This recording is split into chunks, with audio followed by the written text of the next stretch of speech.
আসসালামু আলাইকুম বন্ধুরা। আজকে পাখির বয়সে 11 দিন। সবাই সুস্থ আছে আপনাদের দোয়াতে। এই দেখেন বন্ধুরা, সবচেয়ে বড় জিনিস হচ্ছে লিডারটা সবসময় ভালো রাখবেন, তাহলে ভিতরে কোনোদিন এমোনিয়া গ্যাস হবে না। লিডারটা ভালো রাখার চেষ্টা করবেন বন্ধুরা। সাইড পাশটা একটু ফাঁকা রাখবেন যাতে গ্যাসটা বাইর হয়ে যায়,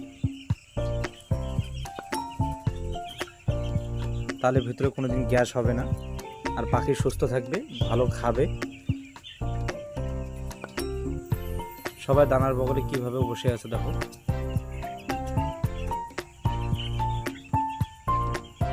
আলহামদুলিল্লাহ সব ভালো আছে পাখি।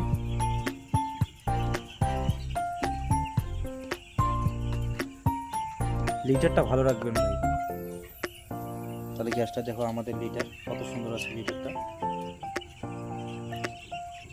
আর লিটারটা সবসময় যদি 2বার করে ঘাইটে দেন, দিনে 2বার, সকালে একবার বিকালে একবার, তাহলে আরও ভালো হবে।